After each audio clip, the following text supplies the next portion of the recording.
Hi, this is Angela with the Leadership Coach Group, and it is my pleasure to introduce to you Michael Seelman. Michael is the CEO of our company and also one of our coaches. Thank you so much, Angela. I appreciate it. So, help share with me a little bit more about your coaching style that you have whenever you're working with clients. Well, Angela, I think of my coaching style as kind of similar to my preferred leadership style, which is very collaborative. So I like to engage with my clients so that we can co-create what their goals are and how to achieve those goals. And I also like to have fun with my clients. And, we might be talking about that. It comes from my improv comedy background. So sometimes I like playing little jokes with my clients to make them laugh so we have fun while we're working on tough issues together. What are some examples of your favorite tools, techniques, and ways that you incorporate that into your coaching? Sure. There's different things. So one to mention this, so you talked about improv, is sometimes I use improv comedy exercises, particularly this one technique called new choice. So one time I had a client where she was a IT leader, a very big company, and she was very much in her head and logical. And she wanted to break out of that and be more freewheeling and creative. And so we played New Choice together, where I'd say we brainstormed something else her company could do. And then as she started saying it, I'd say New Choice, and she had to switch to a different idea. Then she starts saying that idea. Then I'd say New Choice, and then she has to switch to a different idea. And so we played that. After you do that 4 or 5 times, you start thinking about some pretty off-the-wall ideas to get you out of your comfort zone. So we had some fun doing that and helped her think differently. So that's one of the techniques that I might use. I also am doing my PhD in organizational leadership, so I have access to a lot of different leadership theories. And so I might share that with my clients when I think it's relevant to a challenge they're facing. One of the theorists that I use frequently is Ron Heifetz, who's head of a leadership program at Harvard University, and he is adaptive leadership, it's his theory. So often I'll draw diagrams for my clients so we can diagram the environment where they're in, and we'll use the whiteboard on the Zoom session and see who are the different VPs on the team and what are their positions and how might you persuade them. So we'll start mapping those things out using adaptive leadership theory. Another thing I often talk about is stimulus and the response that I got from Viktor Frankl and Stephen Covey, and we'll draw out those diagrams to help look at that freedom to choose, that there's that gap between stimulus and response where they can choose a different way. Sometimes I also use music and might bring that in to help inspire. It's going to be very moving to me sometimes.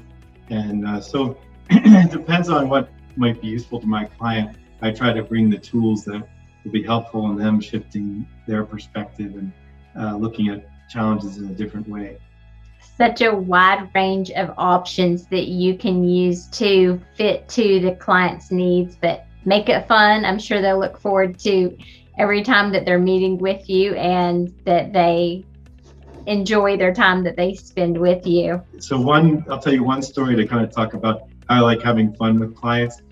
I had this one VP of marketing, and I was working with her, and I knew she was the kind of person that would be sometimes self-deprecating of herself and apologize. And she sent me a message saying she was running late for a coaching session. I wrote back, no problem. But in the back of my mind, I was like, ooh, let me have some fun with this. So she said that there was a fire drill going on in her building. And so when she got on that coaching session with me, I'd had 5 or 10 minutes to prepare a little fun that I know she would enjoy.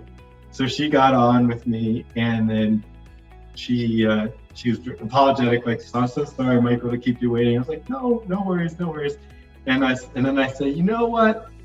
I bet if the same happened to me, you'd be really understanding. And she's like, of course I would. And then I was like, I hit a button on my computer and I changed my background so it looked like there was flames coming down on me. And I went, is that the fire alarm? And I had the fire alarm going off, and and then she started cracking up, and I was like, see, you're very understanding when I have a fire in my house. What a great way to twist her around to be able to just lighten the mood and get her ready to be open to coaching and not stressed. I love That's that exactly example. that's exactly what I was trying to do, Angela. You're right. It's like, because I knew she'd be fixated on the fire drill and missing the meeting, and I was like, no, let's get her. We laughed, and then she was able to focus after that. That does totally change the tone when you just start out with a relaxed, open mindset.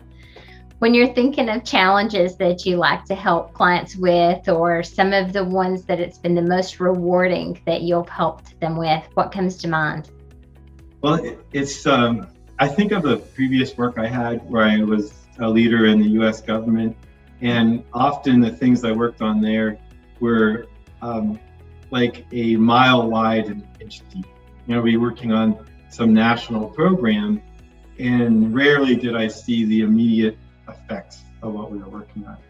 What I love about coaching is I'll hear from my clients in a meeting or right after, that was so helpful, or because of what we talked about, I went to my team and now we're turning around. Or occasionally I've talked about the relationship with their spouse or their wife, and they're like, hey, I tried that out, now we're doing better. And that type of gratification feels awesome, because it's immediate gratification compared to the work I was doing previously. That would be very rewarding, being able to just immediately see and hear that from your clients. Describe your ideal client. What comes to mind? So it's clients that are looking, they have a goal in mind, or they want to do a diagnostic and then address the growth area of leadership.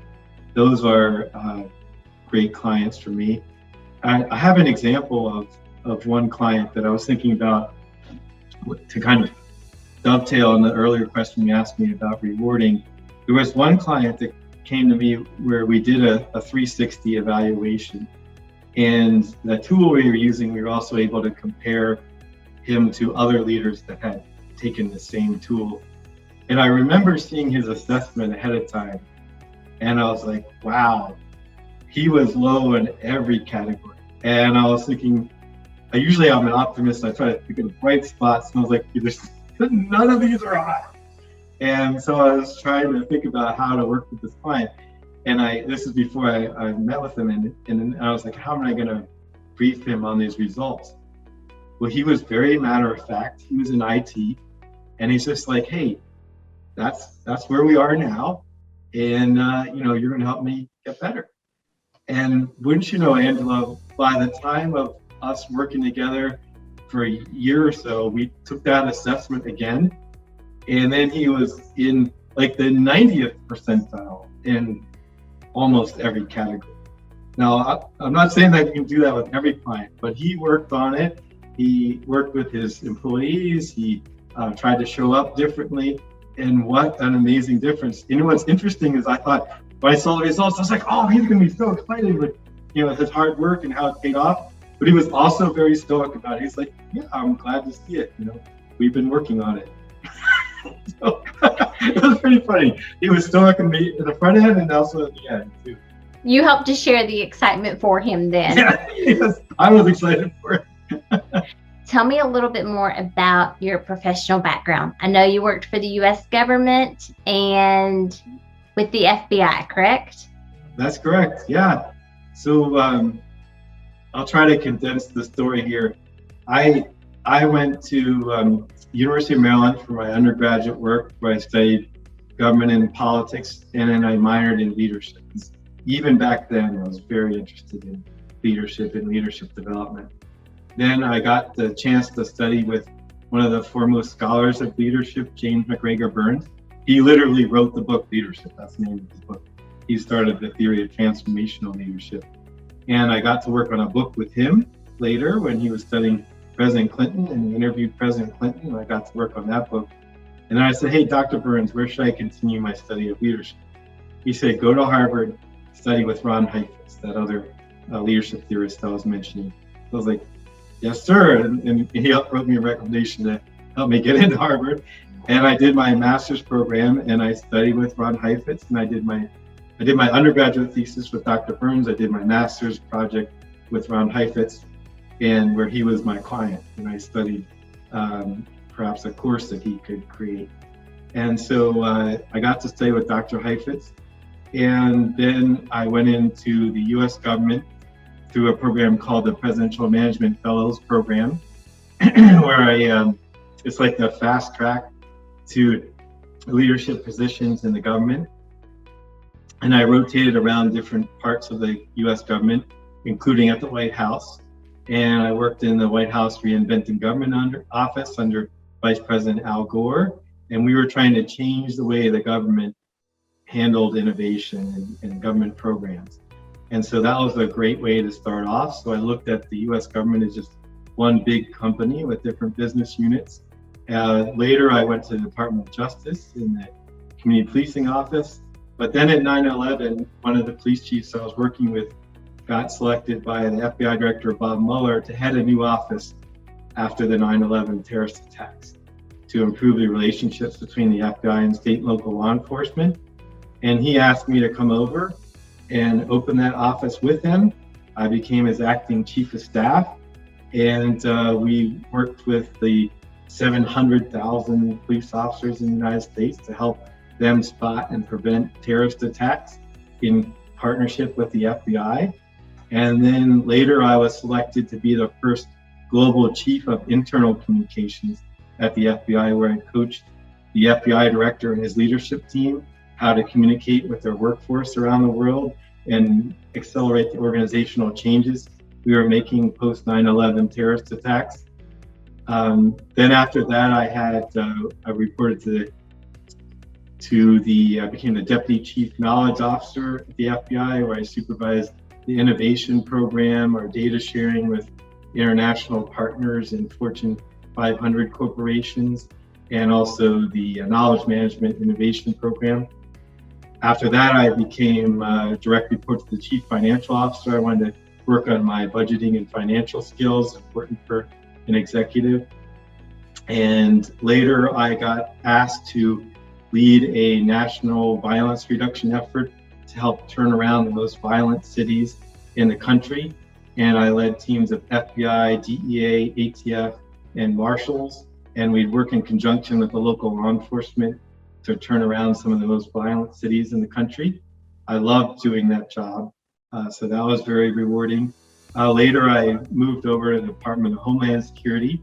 I was a division director there for communications and the TSA.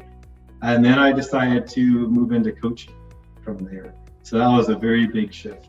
That is a big shift, but everything that brought you to that point, you had such an impressive background with your training and the mentors that you had that got you started on that path that set your foundation. It sounds like it was a very natural transition for you to go into coaching because it wasn't something new. You had been doing it for so long and realized your enjoyment from it that it sounds like a great and natural transition. It's true. Like I was coaching leaders on how to improve their communications, how to improve their leadership, and I've done training on those things. And I loved seeing people develop and grow. And so it's a natural extension of that. And now to also be doing my PhD in leadership, and I can share that with my clients. And then the role that we have, that you and I on this team of our awesome colleagues, it's a dream come true. It is. And I know that you live in the DC area. It sounds like with your background, you've been there for a long time. Have you ever lived anywhere else? Briefly, but I grew up in the DC area, and my undergraduate work was at the University of Maryland in the DC area. When I did my graduate work at Harvard, I was in Boston for a couple of years, and then I came back to the DC area. I really like this area. It's got beautiful natural parks. I'm into kayaking and hiking, and feel really, you've heard me talk about that, really strongly about our country and our role in the world. So being part of the nation's capital and seeing the monuments and the Potomac River, it's a great place to live for me and our family. That's awesome. I know it's a beautiful place to visit, and yes, the monuments, parks. I'm sure that you enjoy taking full advantage of all of that. Michael, thank you so much for sharing and letting me even get to know you better. And I enjoyed the time with you. I enjoyed as well. Thank you, Andrew.